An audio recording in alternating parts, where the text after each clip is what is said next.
ser discípulos de Jesus. Então vou colocar uma série de itens aqui que eu vou desenvolvendo em ordem, porque senão se atrapalha. Então, primeiro,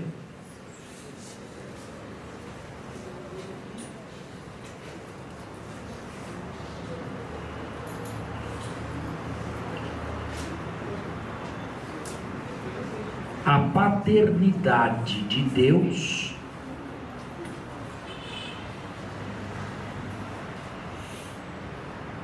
e a confiança absoluta que Ele requer.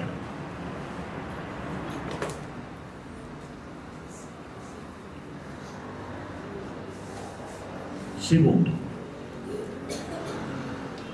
Ele quer, né? requer. Segundo,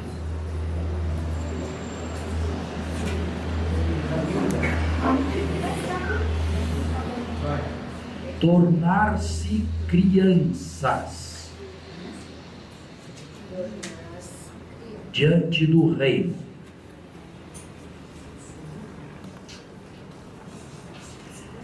Terceiro, poupe bem a luz aí porque é muito. Terceiro,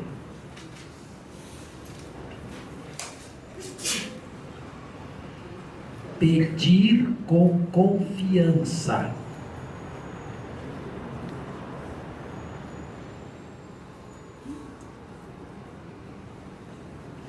Quarto,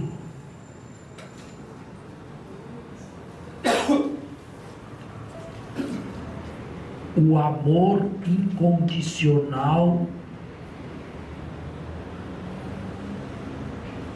ao próximo.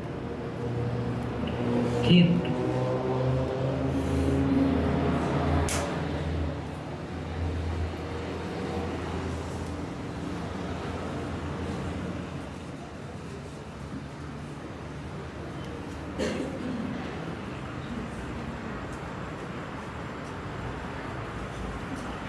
olha aqui.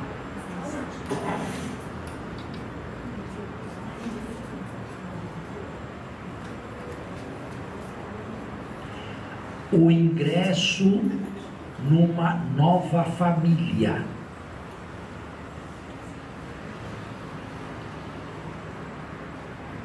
Sexto,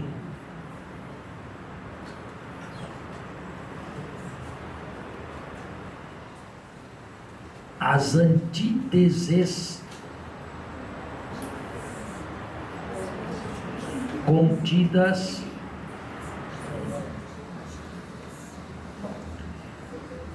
em Mateus 5. Em Mateus capítulo 5.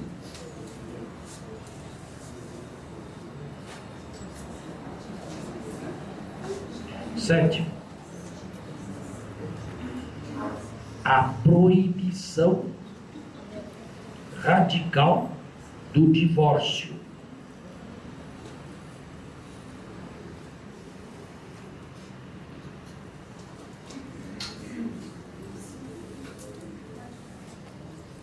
Oitavo,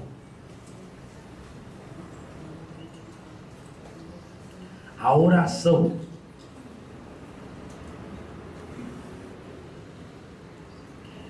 Nono,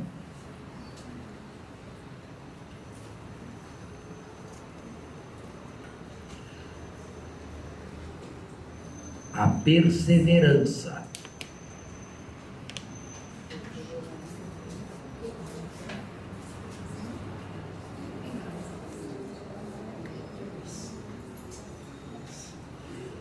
Décimo, o serviço.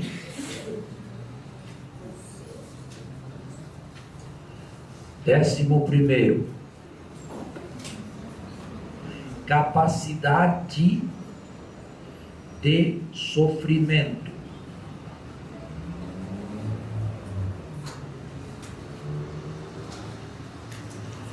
Décimo segundo, perdoar de coração para se ser perdoado.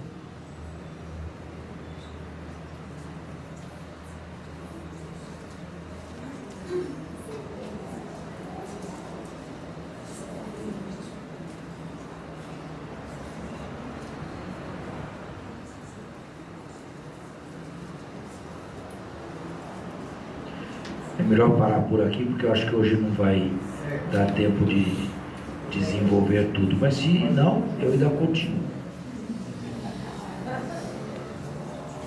Bem, então começo.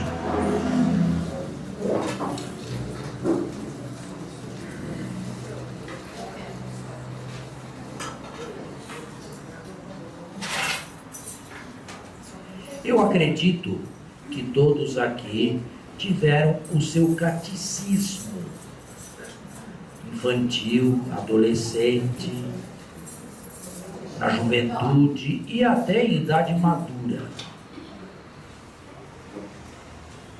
Não sei qual é o nível de cultura cristã de vocês. Também não sei qual é o nível de vida, o teor de vida cristã. Porque aqui não se trata tanto de cultura quanto de vida. A vida cristã é uma vida, e como toda vida, ela tem altos e baixos. A vida cristã também conhece os seus altos e os seus baixos. Existem momentos de grande vigor e existem momentos de debilitação, como existe a mesma coisa no nível corporal. Momentos de vigor e momentos em que o corpo está debilitado. Nós todos temos uma ideia do que significa ser cristão. Antes de começar isto aqui, eu queria ainda levantar um último questionamento que não vou tentar resolver hoje. Nós estamos acostumados a falar em cristianismo. Na verdade, este movimento aqui começou mesmo antes de Jesus morrer, antes da Páscoa. Portanto, as raízes deste movimento aqui são pré-pascais. São raízes de quando Jesus ainda estava em vida. Porque nós não podemos imaginar, seria de todo absurdo, que os discípulos não aprenderam nada de Jesus. E depois da Páscoa, receberam uma luz total. Como se tivesse primeiro entrado numa amnésia ou absurda, numa amnésia total, e depois, repentinamente, uma luz total. Não, claro que não. Isto aqui é absolutamente incompreensível. É evidente que Jesus, já em vida, atraiu, surpreendeu, tornou muitos simpatizantes de sua causa, convocou alguns discípulos, deixou algumas pessoas perplexas. Vejam, nada, absolutamente nada do que Jesus disse e fez, diretamente de Jesus chegou até nós. Nada, absolutamente nada. Tudo que nós recebemos são impressões que os primeiros discípulos, ainda em vida de Jesus, foram tendo a seu respeito. Estas impressões foram sendo acumuladas ao longo da vida pública de Jesus. E após a Páscoa, estas impressões adquiriram uma nova luz e uma nova compreensão, mas não que elas tivessem, que a luz da Páscoa fosse tamanha que a revelação pascal do Cristo ressuscitado fosse tão grande, a ponto de obscurecer todo o caminho pré-pascal de Jesus antes de sua morte. Jesus impressionou positivamente a muitos, mas também deve ter provocado choques em outros tantos. Infelizmente, nós não conhecemos um livro, por exemplo, das impressões que tinha de Jesus o sumo sacerdote Caifás, ou seu sogro Anás. Gostaríamos de saber o que a oposição, aqueles que nunca foram simpáticos a Jesus, aqueles que nunca aderiram à sua causa, pensassem a seu respeito. Mas infelizmente isto não chegou. Portanto, nós só temos um retrato de Jesus, ou seja, um único Jesus narrado e renarrado por aqueles que o receberam, que se surpreenderam positivamente, que trataram de reformar a própria vida e tentaram também seguir os passos de Jesus. É isto que nós temos. Agora, este movimento começou antes da morte de Jesus. A morte e a ressurreição de Jesus fizeram com que estas impressões recebessem uma luz nova que não tinha antes. E sempre no estágio oral, porque ainda estamos nos primeiríssimos momentos dos anos 30, nada ainda havia de escrito cristão. Nem Paulo sequer havia feito o seu comparecimento neste movimento. E este movimento eu chamo ali ser discípulo de Jesus. Na verdade, eu poderia dar um outro título: o discipulado. Não mudaria o sentido. Mas o discipulado bem primitivo, como ele foi vivido pelos primeiríssimos seguidores de Jesus, que se deixaram impressionar por ele antes mesmo que ele sofresse e morresse. Quando se deu a morte e a ressurreição, então houve um movimento de Jesus. Ainda é prematuro, ainda é cedo, ainda seria anacrônico falar em igreja. Também anacrônico, primitivo, fora de tempo, falar em cristianismo.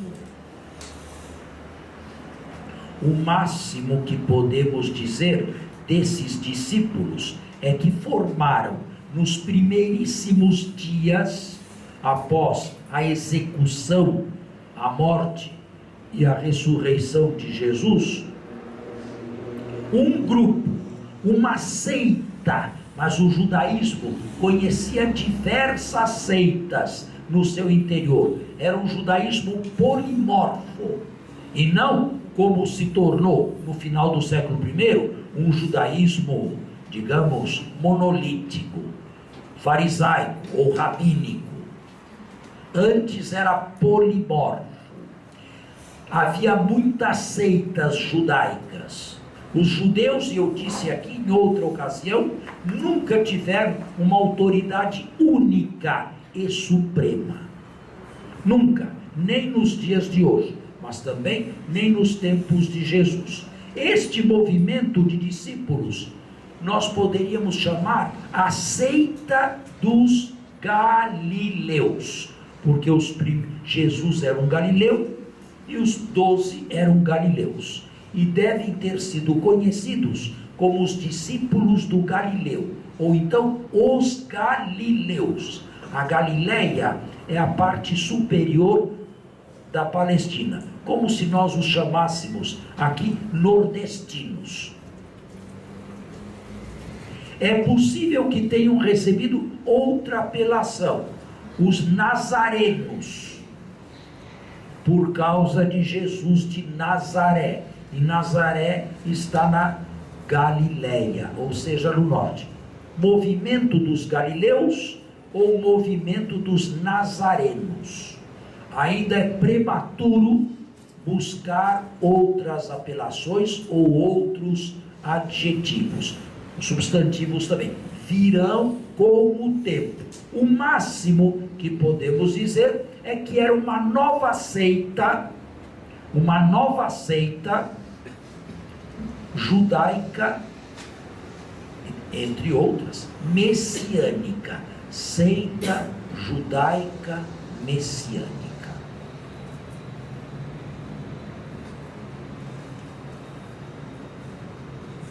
Foi só muito mais tarde, muito mais tarde, talvez seja exagerado dizer, algum tempo depois, alguns anos depois, que esta seita judaica messiânica, ou seita dos galileus, ou seita dos nazaretanos, ou dos nazarenos, recebeu em Antioquia da Síria, e não dos próprios membros, mas, ao que tudo indica, das autoridades romanas, o nome de cristianoi, cristianos, cristãos. Mas isto só depois de algum tempo. E tudo leva a crer que não foram eles que se chamaram cristãos, foram os de fora, para, quem sabe, até distingui-los melhor de outras seitas judaicas também.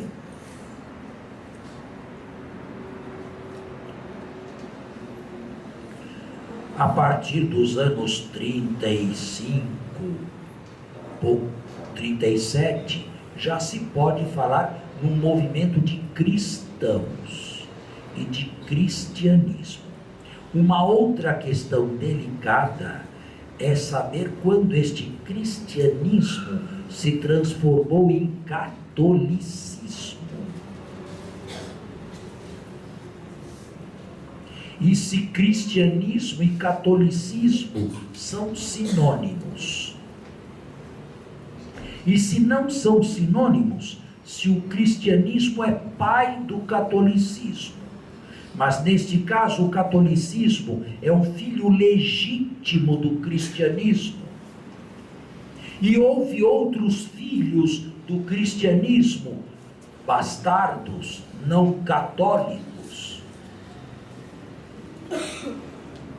Que relação há entre cristianismo e catolicismo? Quando o cristianismo se transformou em catolicismo? Bem, tudo isto são questões que se levantam, não quero respondê-las todas já. Vamos começar com este movimento que se deu ainda em vida de Jesus. Portanto, bem antes de seita judaica messiânica, antes de cristianismo e a forciore antes de catolicismo. O que é que Jesus exigiu ou andava pregando? Qual era o conteúdo? Não era simplesmente esperar o reino de Deus. Sim, o reino está por vir, mas como se espera? Qual a modalidade ou qual o tipo de espera que se quer ter? O que é que se propõe a quem deseja convenientemente esperar o reino de Deus? Na catequese que nós recebemos, nós aprendemos os deveres do católico, os mandamentos de Deus, os mandamentos da igreja, mas isto já existia naqueles tempos. É claro que nós estamos aqui correndo o risco de sermos totalmente anacrônicos. Também seria anacronismo pensarmos em santos, em calendário litúrgico, em celebrações anuais disto ou daquilo. Tudo isto vai vir apenas com o tempo. O que é que pretendia Jesus ainda em vida? Primeiro, Jesus insistiu na paternidade de Deus. Ou seja, Deus é um Pai providente, atento e premuroso na vida dos seus filhos. E quer ser conhecido, quer ser reverenciado como Pai. Nunca o judaísmo chamou a Deus de Pai.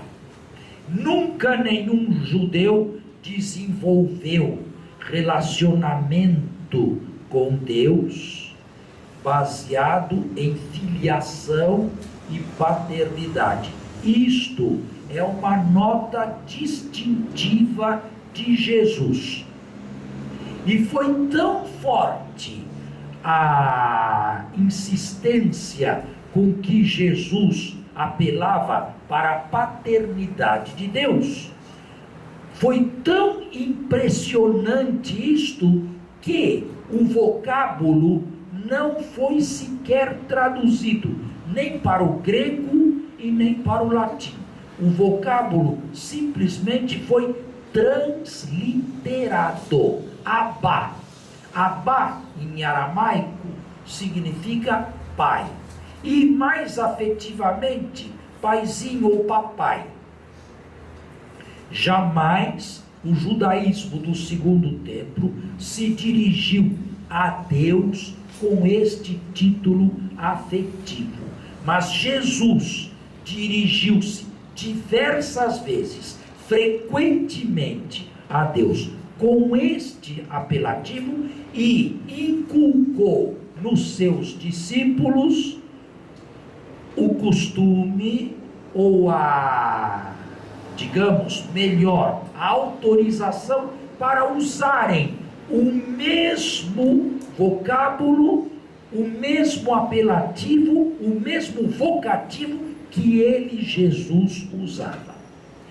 Repito, a impressão foi tão grande que este título aparece sequer sem ser traduzido. Ele aparece nos sinóticos para Jesus no Horto das Oliveiras, mas em Paulo para todos os cristãos na carta aos Romanos. O Espírito de Jesus nos faz clamar Abba, Pai, desde dentro. Ao mesmo tempo em que se chama a Deus de Abba, isto é, Pai, se deve ter para com Deus uma confiança absoluta. E aqui, confiança radical. A nossa vida se encontra nas mãos de Deus. E por isto mesmo, Jesus deve ter suscitado muita admiração e desprezo do lado da oposição quando se posicionou contra o dinheiro. Por exemplo, não podeis servir a dois senhores, não podeis servir a Deus e a Mamona. E esta palavra também não foi traduzida, para impressionar. Dinheiro. São dois padrões excludentes. É mais fácil um camelo passar pelo orifício de uma agulha do que um rico entrar no reino de Deus. A insistência de Jesus em se ter uma confiança absoluta em Deus e não no dinheiro, primeiro, suscitou, repito, muita impressão do lado dos discípulos. Pedro certa vez disse: nós deixamos tudo e te seguimos. Mas do lado de lá, e sobretudo dos fariseus, dizem os evangelistas, que eram amigos do dinheiro ou afeicionados ao dinheiro, uma certa preocupação, para não dizer repugnância. Jesus nunca foi mendigo, nunca mendigou e nunca conheceu a pobreza extrema, como os nossos mendigos aí de esquina e de semáforos. Isto não. Mas Jesus nunca se importou com o dinheiro e se contentava com uma bolsa comum durante o tempo de sua vida pública. Viveu uma vida simples, uma vida pobre e uma vida de andarilho. Sobretudo dos 12, exigiu o mesmo compromisso e a mesma radicalidade. A única confiança se deposita em Deus, e Deus não aceita ser colocado lado a lado com o dinheiro. Não dá o dinheiro absoluta certeza, confiabilidade, e não pode o dinheiro se transformar numa alternativa para Deus.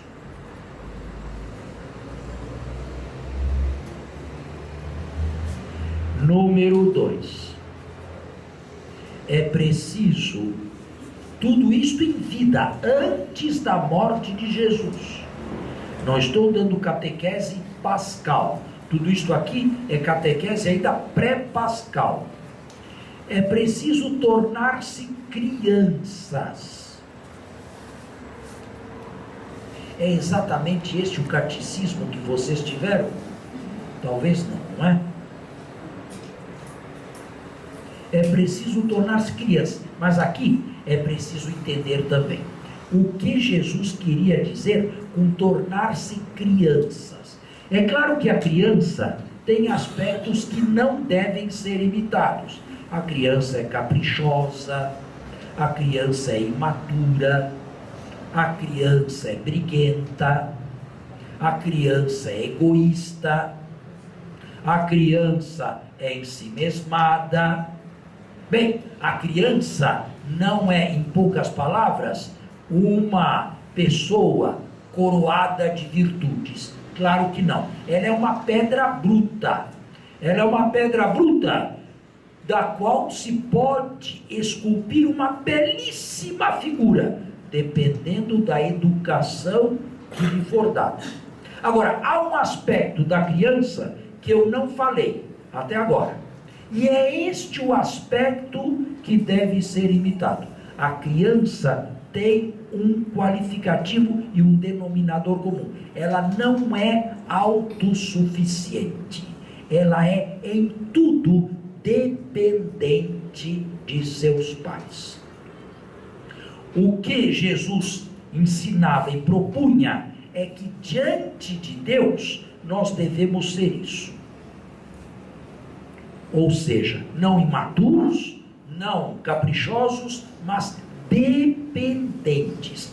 Podemos ser independentes? Sim, quando se trata das coisas deste mundo aqui. Afinal de contas, crescemos, estudamos, passamos, temos diplomas, trabalhamos, temos profissão.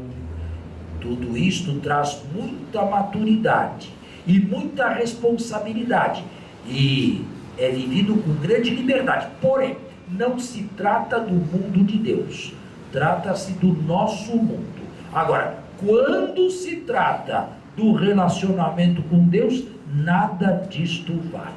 Então é preciso uma total dependência nas mãos de Deus. Nada nós somos autossuficientes diante de Deus. Somos eternas crianças e crianças que mendigam, que olham para a mão do Pai. Com relação a Deus e com relação aos bens de Deus, nós não passamos disto. Foi o que Jesus ensinou e incutiu. E isto também deve ter impressionado. Algumas vezes, Jesus trouxe crianças para o meio e as colocou como exemplo a serem seguidos. Neste qualificativo, ou seja, na absoluta e na total dependência de Deus. Somos adultos, mas quando se trata do nosso relacionamento com Deus, isto aqui não vale nada. Isto não vale absolutamente nada. Somos cultos, podemos ser doutores, mas quando se trata do relacionamento com Deus, isto não entra. Nós somos crianças e dependentes. E dependemos em tudo das iniciativas de Deus.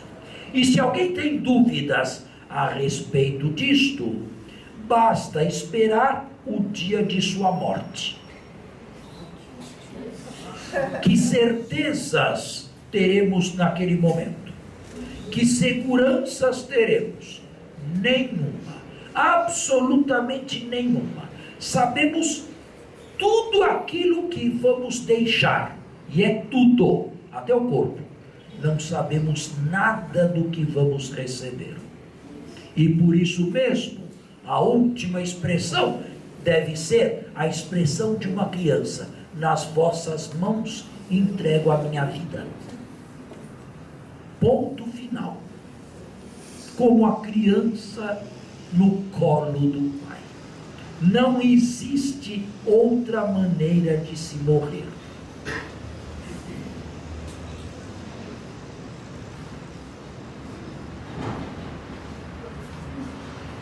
Terceiro, pedir com absoluta confiança. Pedi e recebereis. Batei e a porta vos será aberta. Bem, tudo isto diz respeito a Deus Pai, número 1, número 2 e número 3. É o nosso relacionamento com Deus Pai. Ele quer que nós peçamos. Agora, atenção. Estas afirmações, pedi e recebereis, assim categóricas, só se encontram nos evangelhos sinóticos e na boca de Jesus. Nos escritores, nos outros livros do Novo Testamento, elas estão sempre no condicional, ou seja, a comunidade pré-pascal, pós-pascal melhor, depois deve ter feito a experiência de que nem todo pedido era deferido. Nem todo pedido era respondido da maneira como se pedia. E isto deve ter causado algum problema ou desconforto na comunidade. Afinal, Jesus era recordado como aquele que disse: pedi e recebereis.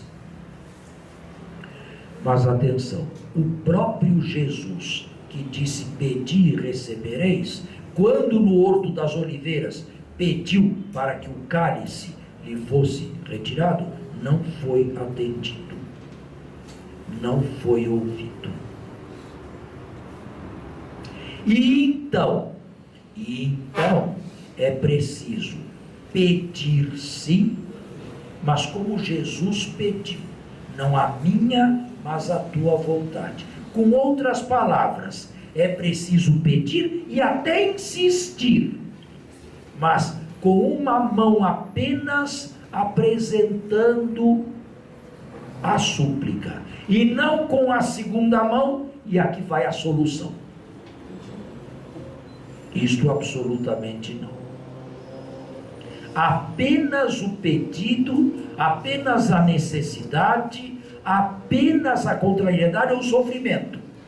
E depois, como somos crianças nas mãos dele, devemos nos conformar com este estado, na certeza que de uma maneira ou de outra, do modo como ele, Deus, quer, e na modalidade ou circunstâncias em que quiser, nós seremos ouvidos. Mas talvez não no nível imediato do nosso pedido.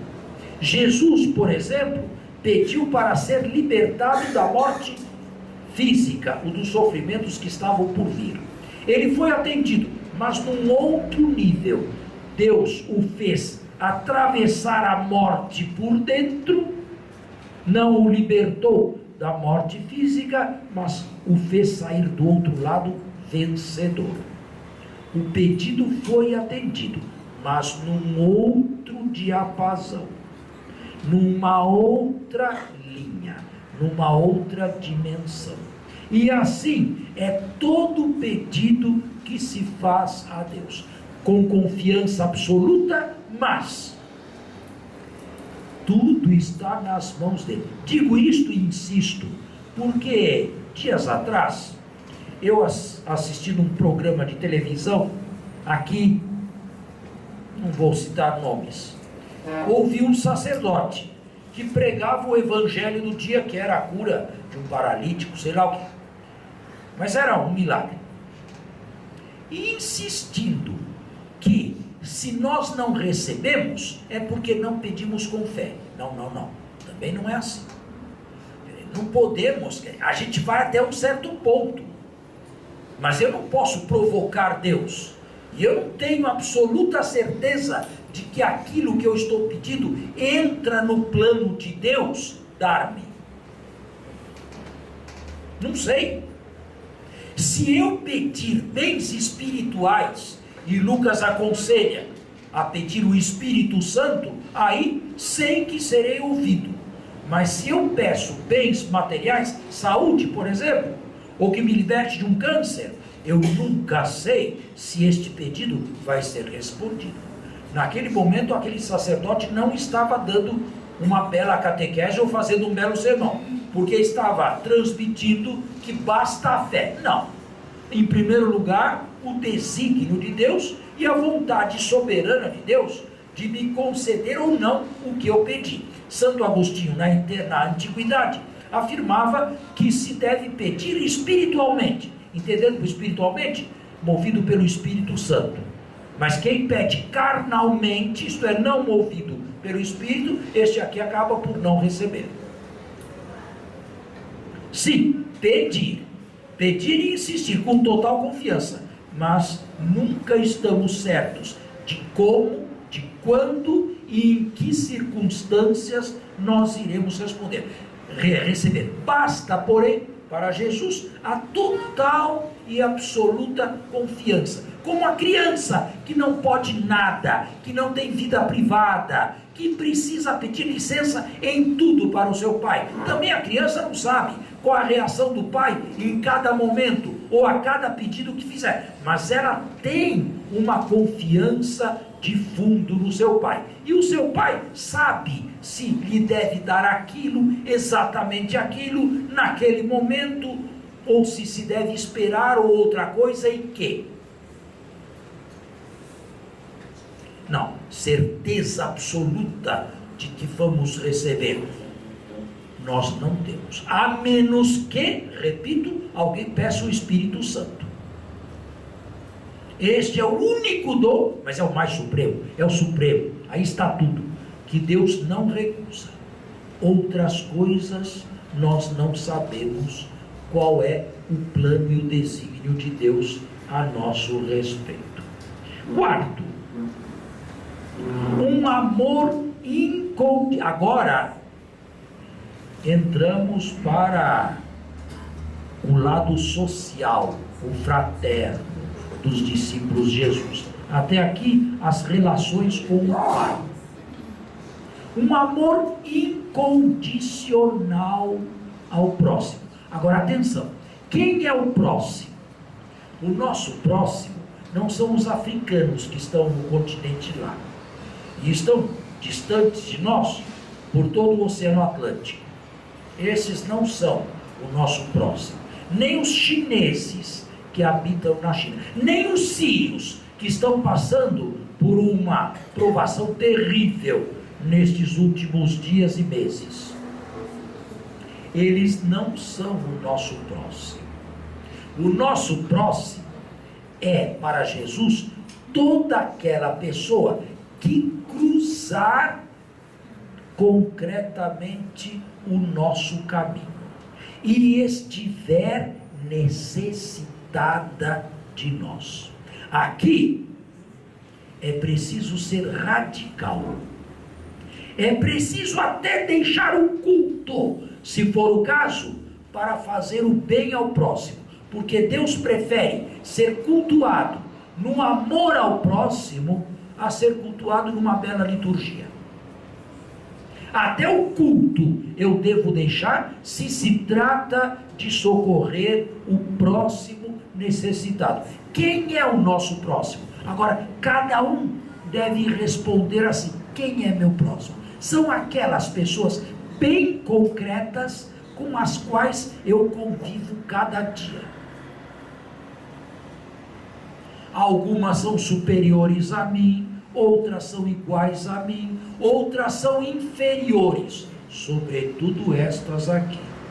Sobretudo estas que são inferiores e que de certa maneira dependem de mim, dependem da minha generosidade, dependem do meu humor, dependem do meu coração. E Jesus contou uma parábola bem clara em Lucas a respeito de quem era o próximo daquele que caiu nas mãos dos ladrões. Amar o próximo está no Antigo Testamento, na Torá, Levítico capítulo 19, versículo 18, mas era um dos 600 e tantos mandamentos que tinham os judeus, e normalmente entendido o próximo como companheiro ou coetâneo. Para Jesus, o próximo é todo aquele que realmente necessita agora, aqui, de mim. Seja ele branco ou negro, seja ele superior ou inferior, seja ele da minha religião ou de uma religião diferente. Quem curou as feridas de um judeu foi um samaritano, um herege. O próximo daquele que caiu nas mãos dos ladrões não era nem um sacerdote, nem um judeu, era um samaritano. E no julgamento final, não será levado em conta tanto os nossos, não serão levados em conta tanto os nossos atos de piedade, às vezes que entramos e saímos da comunidade ou da igreja, o número de cultos de que participamos, quanto a caridade fraterna. Tive sede e me destes de beber, tive fome e me destes de comer, estava nu e me vestistes, estava doente e me visitastes. Ou então, nada disto. Tive fome e não me destes de comer, tive sede e não me destes de beber, estava nu e não me vestistes. E isto, mais uma vez, soa para nós como um espinho na nossa carne, porque próximos desse tipo e necessitados assim, nós temos todos os dias. Qual é o nosso relacionamento com o próximo? Claro, não se trata apenas de bens materiais. Ele pode necessitar, sim, de um ombro para chorar, de alguém com quem desafogar-se ou se desabafar. Ele pode necessitar de um auxílio psicológico. Ele pode simplesmente querer falar. Jesus afirma que Deus nos tratará da mesma medida como nós tratarmos estas pessoas que nos seguem, ou melhor, que se apresentam concretamente e diariamente na nossa vida. Ele não só falou, mas ele deu o exemplo disso. Jesus nunca curou em massa. Nunca. Nunca curou num estádio, por exemplo, como certas seitas aí fazem. Joguem as muletas. Nunca fez isso com ninguém. Coletivamente, nunca Jesus curou. Jesus sempre se inclinou sobre alguém e sempre lhe disse palavras de conforto. Este aqui é um ponto delicado de quem quer realmente ser discípulo de Jesus. E isto é levado em consideração. Para Mateus, o exame de consciência final consistirá nisto aqui, no bem incondicional e desinteressado que nós tivermos feito ao nosso próximo. Bastaria isto para exigir de nós uma revolução copérnica. Os primeiros discípulos de Jesus levaram isto mais a sério do que nós.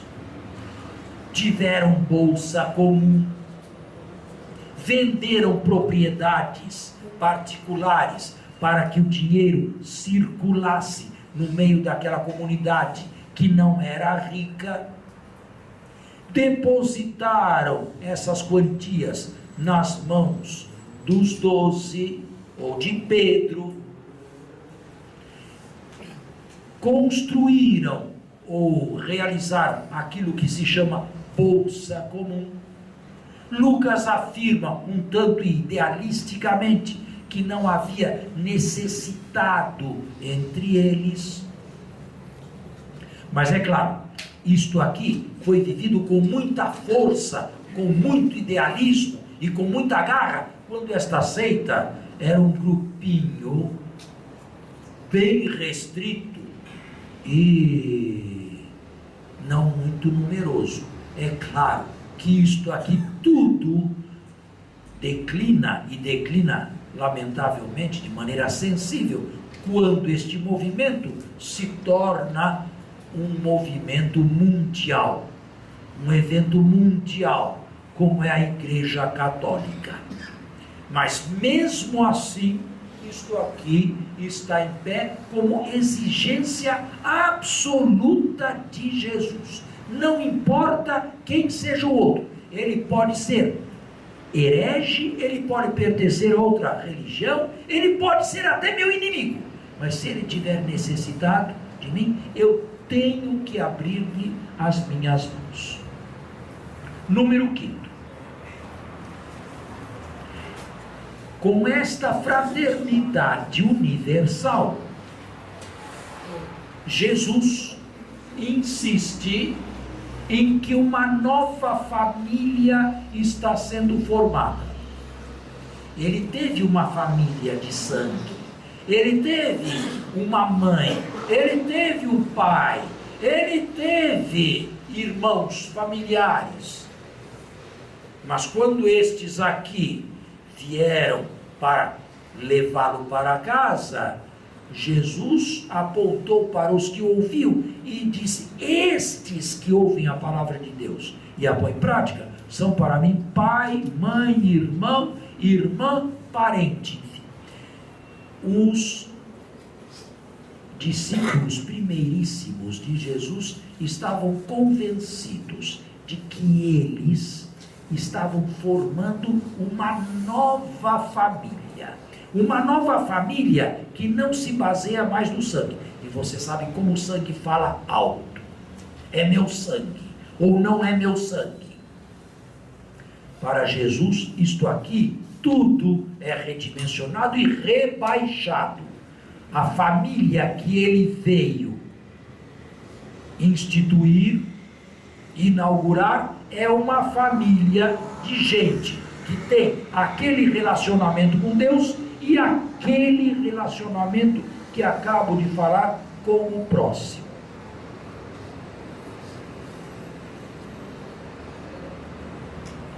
Número 6. O Sermão da Montanha, em Mateus, no capítulo 5, traz famosas antíteses. Ouvistes o que foi dito aos antigos, eu, porém, vos digo. Vale a pena nomear ou mencionar algumas. Primeiro, olho por olho, dente por dente. Não. A lei da vingança está absolutamente excluída do movimento dos discípulos de Jesus. Amarás o teu amigo e odiarás o teu inimigo. Não! Não se pode odiar o inimigo, mas se tem até que fazer-lhe o bem. Se ele me fizer o mal, eu lhe devo fazer o bem. É isto que nós aprendemos? É isto que nós fazemos? Se nós fazemos isto, nós somos famílias de Jesus. Mas se nos limitamos a ir à igreja, a confessar, a comungar e a fazer quermesse, bem, percebe, não é? Percebe? Não podemos ter inimigo nenhum. É preciso rezar e fazer o bem enquanto eu puder para aquele que é meu inimigo, ou até aquele que é antipático. Pode ser que eu não tenha inimigo algum, mas pessoas opostas a mim, pessoas que me são antipáticas, pessoas que me fazem oposição, eu devo tratá-las com amor e com delicadeza. E esta regra não tem exceção. É uma antítese forte. Por quê? Terceira antítese. Olhas, observas, ou te preocupas com o cisco no olho do outro e não percebes a trave que está no teu. Hipócrita, arranca primeiro a trave do teu olho, depois enxergarás bem para veres o cisco do olho do teu irmão.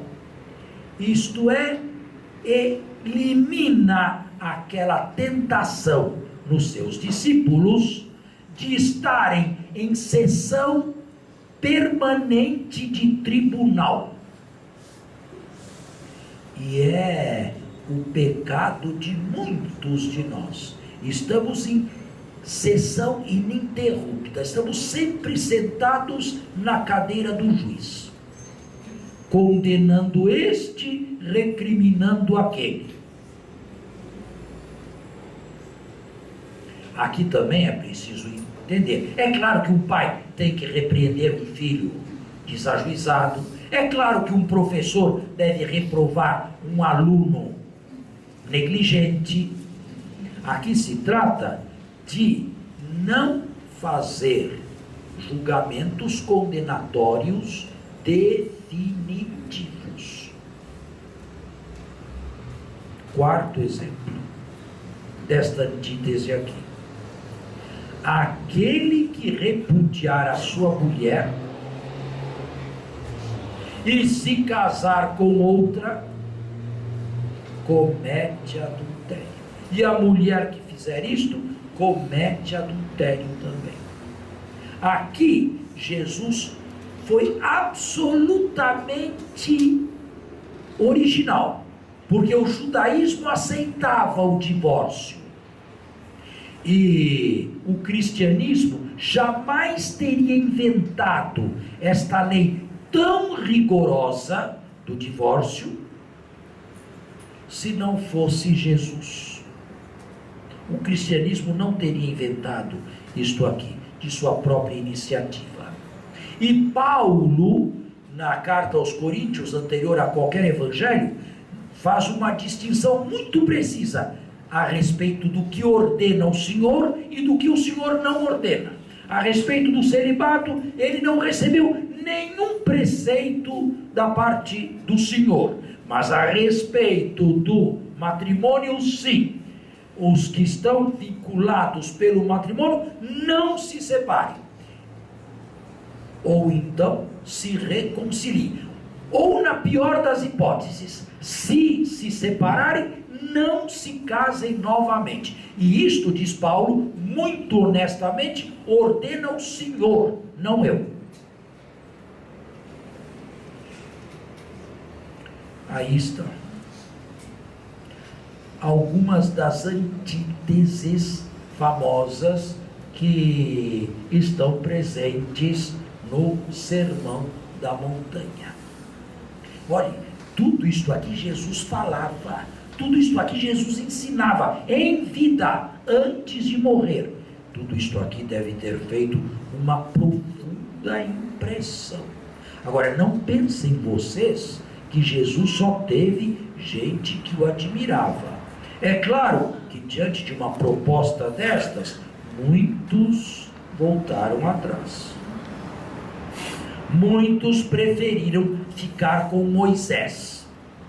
Moisés ordenou que se desse um certificado de divórcio e despedisse a mulher. Não se esqueçam que isto não deve ter agradado a todos indistintamente, mas também não deve ter agradado a todos indistintamente e deve ter soado como uma coisa antinatural amar o inimigo e fazer o bem àquele que positivamente entra no meu caminho para me machucar e para me ferir. Isto aqui é antinatural, e escritores latinos não convertidos ao cristianismo notaram este aspecto antinatural do cristianismo, que exige coisas para eles irracionais. Porque de uma certa maneira é irracional realizar o bem com aquele que me faz positivamente o mal. Não pensem que Jesus agradou a todos. Agradou a diversos, mas também desagradou uma boa parte, que não podia aceitar de forma alguma este radicalismo. E mais, Jesus falou tudo isto aqui com autoridade própria, sem apelar diretamente a nenhum profeta, a nenhum escritor, a nenhum antigo, a nenhum rabino, a nenhuma escola, a ninguém. Eu vos digo. Mas quem é este Galileu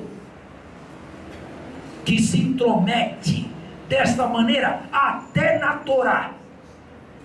Isto deve ter soado blasfemo, provocatório para muita gente que não podia de forma nenhuma compactuar-se com estas ideias revolucionárias, para não dizer completamente tresloucadas. Onde já se viu amar o inimigo?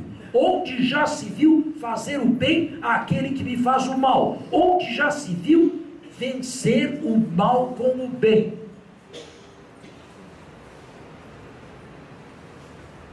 Em outras palavras, Jesus só aceita uma resistência, mas aqui a palavra é moderna, a expressão é moderna, uma resistência pacífica.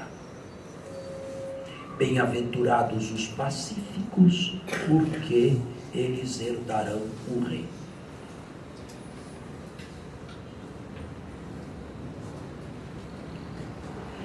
Número 7. Mas já falei. Número 8. A oração. Jesus foi admirado porque rezava. E Lucas, é claro, que não descreve o dia a dia de Jesus, mas mostra Jesus em frequentes momentos de oração. E prolongada e continuada. Aqui é de se admirar os sinóticos. Nunca, com exceção do Horto das Oliveiras, nunca tentaram penetrar o conteúdo da prece de Jesus. Mesmo quando diziam, ele passou a noite inteira em oração a Deus. Nunca entraram no conteúdo desta oração.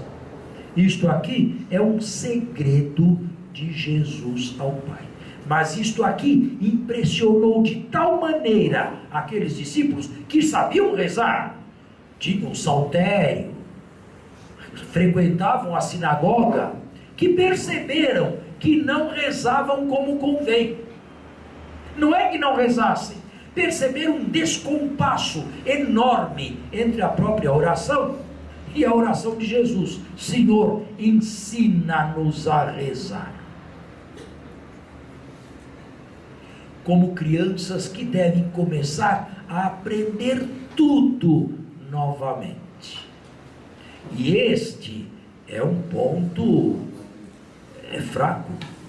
no fenômeno mundial que hoje recebe o nome de cristianismo e de catolicismo. Bem, qual é o tempo que dedicam à oração? E que tipo de oração é esta? Rezar Ave Marias em séries? Rezar Pai Nossos em séries? Rezar ladainhas? Fazer procissões? E que tipo de oração é? Que qualidade de oração é? É um escutar Deus, escutar atentamente Deus e prolongadamente Deus. Se não, é preciso ser humilde e mais uma vez o pedido: ensina-nos a rezar, porque somos adultos, já estamos na terceira idade e não sabemos rezar como convém.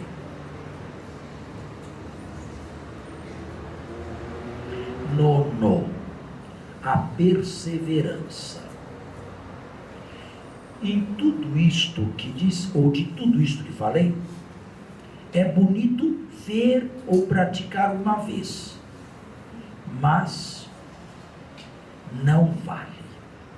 E Jesus foi recordado, mesmo antes da Páscoa, em insistir que isto aqui deve ser programa de uma vida inteira, e não apenas de 3 dias de retiro. Inteira. Não são aqueles que dizem Senhor, Senhor, que entrarão no reino de Deus, mas aqueles que fazem a vontade de meu Pai. Estes sim entrarão no reino de Deus. No último dia muitos virão e dirão: Senhor, foi em teu nome que realizamos milagres, foi em teu nome que catequizamos, foi em teu nome que pregamos. Em verdade vos digo, não vos conheço.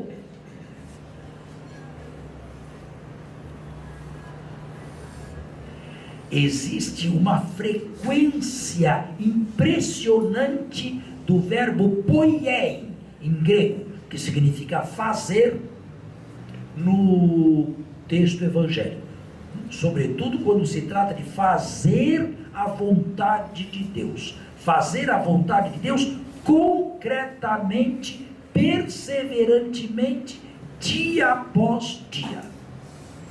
É sobre-humano este programa? É. Mas é o programa de Jesus.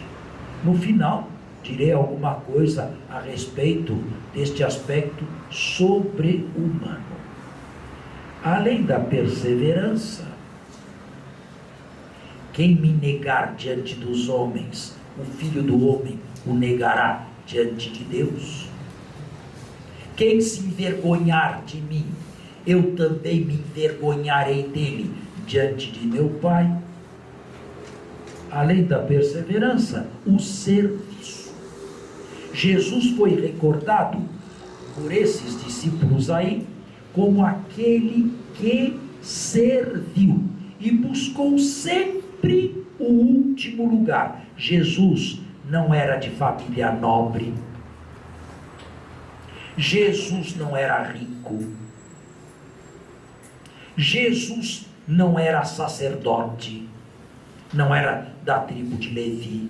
Jesus sequer podia entrar no átrio reservado aos sacerdotes no templo de Jerusalém. Vejam, Jesus sempre se pôs numa posição de serviço, no último lugar. Às vezes chamava uma criança, outras vezes dizia: há primeiros que serão últimos, e há últimos que serão primeiros. Outra vez disse aos 2 ambiciosos, filhos de Zebedeu: não sabeis o que pedis. E a todos: o Filho do Homem veio para servir e não para ser servido. É preciso aprender a servir. E quem quiser ser discípulo de Jesus deve aprender que o segredo e a beleza de uma vida está no serviço. E isto aqui não é predicativo de irmã de caridade ou de congregação religiosa dedicada aos pobres. É obrigação radical de cada cristão. E o radicalismo deve estar em todos os estados de vida. Não vale distinguir estados radicais de estados não radicais.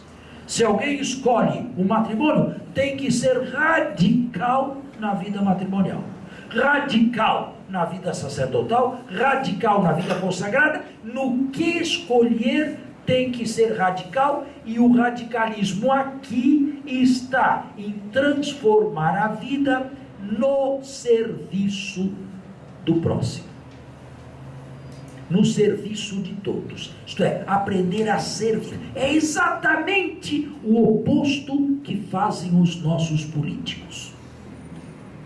É exatamente aquilo lá que se vê monotonamente e diariamente na imprensa, na televisão e nos jornais. É o anti-evangelho.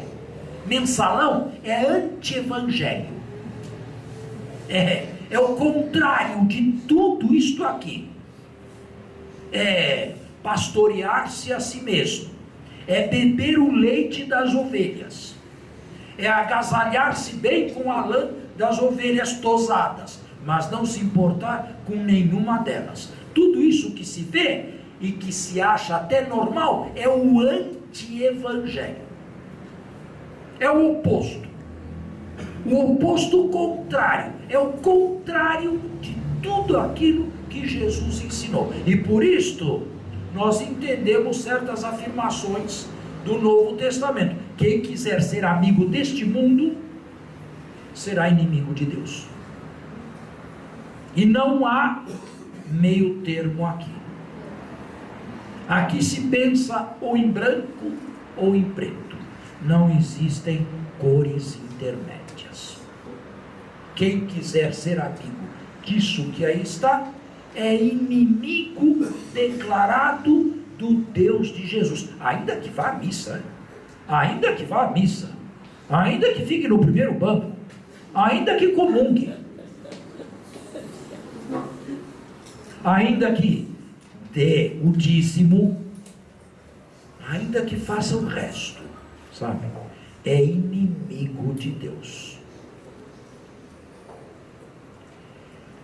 Número 11. A capacidade de sofrimento. Quem quiser ganhar a vida neste mundo, irá perdê-la no futuro. E quem for capaz de perder a vida neste mundo, este a ganhará na eternidade. O que não aceita Jesus e não foi o seu caminho, é o contrário, é querer as duas coisas: querer as pazes com este mundo, querer viver bem neste mundo a qualquer custo, e lá no outro também, ou uma coisa ou outra. Eu já fui muito procurado, até pela imprensa. Você sabe que eu sou um homem público e sou conhecido, pelo menos no mundo católico do Brasil. Já fui procurado diversas vezes para dar a minha opinião a respeito desse problema candente que hoje se chama o matrimônio gay. Bem, eu tenho que ser sincero. Em primeiro lugar, eu posso imaginar até o sofrimento de uma pessoa que nunca pediu para ser isso, que nunca pediu para nascer assim, que se surpreendeu assim no percurso da vida e que não tem outra escolha, e não tem, para piorar ainda a situação e torná-la desesperada, não tem vocação para o celibato. Se ainda tivesse vocação para o celibato, mas não tem. Também não gostaria de viver uma vida de prostituto ou de prostituta, indo atrás de qualquer um todo dia. Gostaria de ter um lar. E você sabe que o primeiro mundo ratifica todas estas decisões. O direito das minorias. O que eu posso falar? O que eu posso dizer? Em primeiro lugar, que eu compreendo, e compreendo mesmo, compreendo perfeitamente o drama. Bem, há pessoas que não fazem drama nenhum, mas compreendo perfeitamente o drama daquele que faz.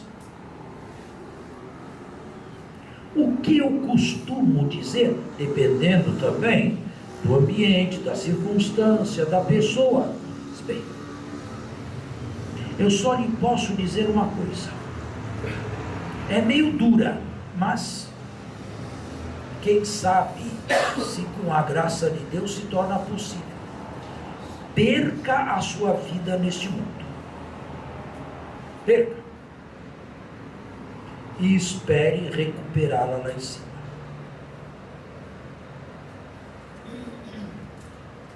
Não tenho outra proposta ou alternativa a dizer. Perca a sua vida neste mundo. E ele sabe o que significa perder. Perder o amigo, perder o companheiro, perder a oportunidade, perder, viver na solidão, viver sozinho. Percebe o que drama é este? Para se recuperar lá. Agora, não é ele a única pessoa que faz isto. Vocês conhecem os mártires da igreja. Os mártires são aqueles que derramaram o sangue por Cristo.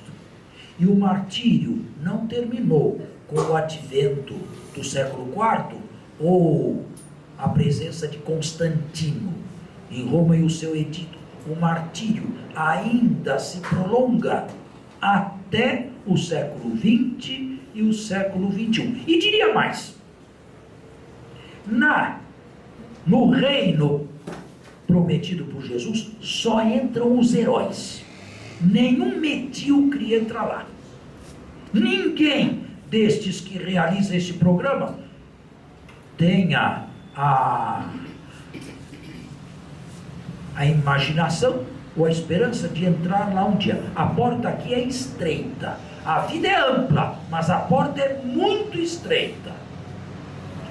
Existem duas maneiras, ou melhor, existe uma maneira só de entrar neste reino. É derramar o sangue. Nada menos. Agora, existem duas maneiras de derramar o sangue. Existe o derramamento de sangue do martírio,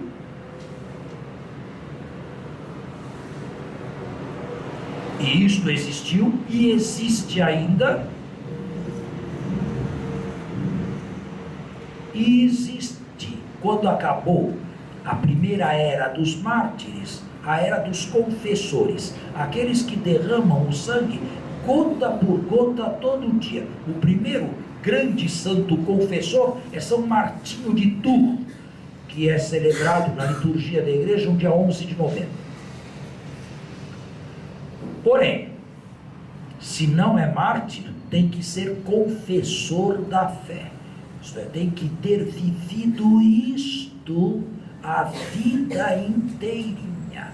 E aqui, repito uma vez mais, não existe lugar para meios termos e, sobretudo, para a mediocridade. Nenhuma pessoa medíocre entrará na vida eterna. Isto se pode dizer com toda a segurança. Às vezes, eu fico um tanto surpreso com a ingenuidade de muitas pessoas que viveram a vida que quiseram, fizeram o que quiseram, morreram e agora estão no céu.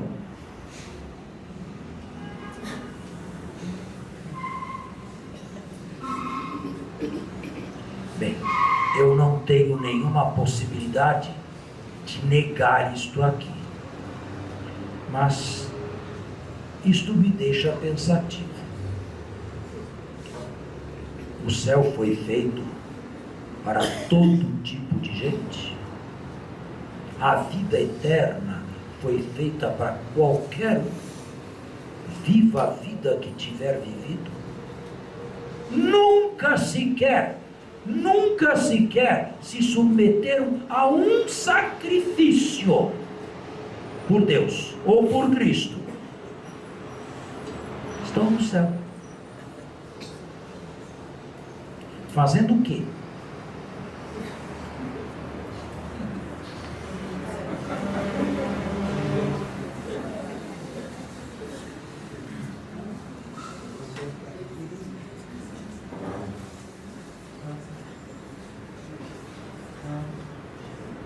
O número 12, de certa maneira, eu já falei. Perdoar para ser perdoado. Somos eternos devedores e devemos uma soma enorme. E seremos perdoados na medida em que nós perdoarmos. Agora, eu disse que no final daria um ensejo. Este programa é o programa do primeiríssimo cristianismo. Isto aqui começou a ser praticado antes mesmo que Jesus morresse. E depois se tornou o estilo de vida dos primeiros discípulos de Jesus após sua morte, que ainda o tinham conhecido enquanto vivia. E foi assim que Jesus foi recordado. E foi este o Jesus narrado. Foi este o Jesus renarrado. É este o Jesus que aparece nas páginas do Evangelho. Não existe um outro Jesus. O caminho é difícil? É. O caminho é árduo? É. O caminho é quase impossível? É. Não, tiremos o quase, é impossível. A única coisa com que se pode contar aqui, mas também vale, é fazer os cálculos, chegar à conclusão de que eu, por mim, não fui feito para nada disto, que eu vivo bem o contrário disto, ou então tento de vez em quando alguns itens destes com idas e retrocessos, mas eu posso agora contar com uma coisa: o auxílio poderoso da graça de Deus, que não apenas mostrou um caminho difícil, mas concede gratuitamente a capacidade para quem quer, para quem pede, para quem é dócil, para quem faz a experiência da própria nulidade, de realizar isto aqui. É interessante notar que logo depois das bem-aventuranças, que ocupam 3 grandes capítulos no Evangelho de Mateus, terminado este discurso, vem um leproso, se ajoelha diante de Jesus e lhe diz: se queres, podes curar-me. Bem, a cena no local onde Mateus a colocou é bastante sugestiva. Aquele leproso somos todos, que não somos capazes de viver quase nada destes itens aqui, ou muito pouco, ou muito saltuariamente. Os santos, pelo contrário, são aqueles que viveram isto aqui em grau heróico. Em grau heróico, não em grau medíocre. Mas a vida eterna não foi feita para medíocres. E Deus está disposto em Cristo a oferecer a sua graça. O caminho é este, a porta é estreita, é árduo. Jesus nunca falou outra coisa, nunca pregou um cristianismo aguado, um cristianismo sem exigências, um cristianismo quase que em liquidação. Atenção, que muitos sermões por aí são isso, Um Jesus aguado, um Jesus que passa a mão na cabeça de todos, um Jesus que não exige muito de ninguém, um Deus que sempre perdoa, mas não leva a sério a vida de ninguém. É preciso tomar cuidado com este tipo de pregação, de insistência, de espiritualidade que joga água no cristianismo. E agua isso aqui tanto quanto pode. Ou, outra expressão, tentar dourar a pílula, para, quem sabe, um grupo maior de pessoas a digerir. Nós sabemos que existe uma lei sociológica que nos diz o seguinte: qualidade e quantidade nunca vão juntas. Desde quando o cristianismo se tornou a religião de todos, a partir do século IV, com a reviravolta constantiniana, o cristianismo de lá para cá começou a ser aguado. Quantas vezes vocês assistem a este tipo de sermão, ou a este tipo de evangelização, que põe os pingos nos is e não enfraquece ou não doura nada? Quantas vezes? É grande o perigo de apresentar um cristianismo sem nenhuma exigência. Então, todos são cristãos. É um fator até cultural. Bem, hoje não estamos vivendo isso. A igreja, pelo menos o cristianismo de linha católica, está aqui decrescendo enormemente. Quem sabe voltaremos a ser isto aqui, um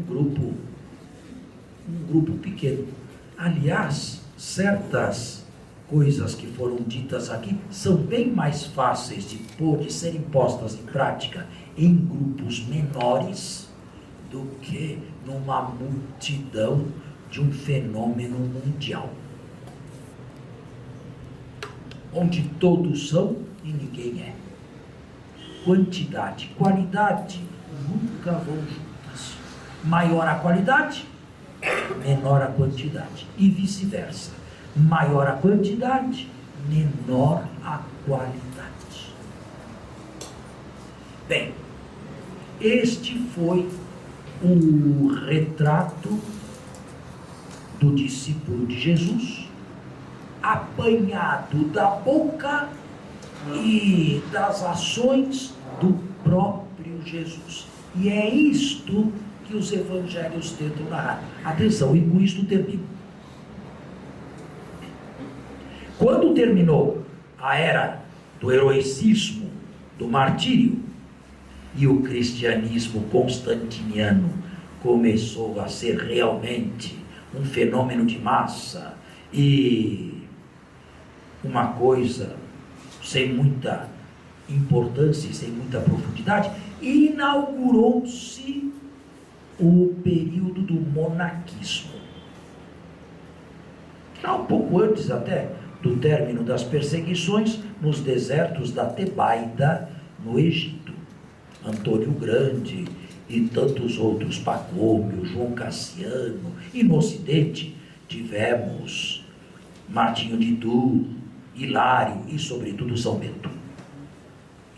Estes são aqueles que não quiseram comprometer-se com o mundo. Não são mártires, não derramaram o sangue, mas estão dispostos e querem e fazem questão de entrar pela porta estreita.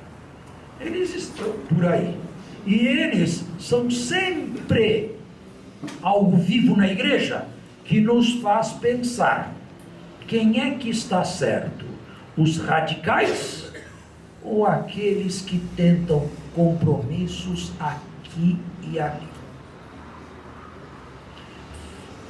Resta uma questão séria. Quem propõe um programa destes que pensa realmente que é?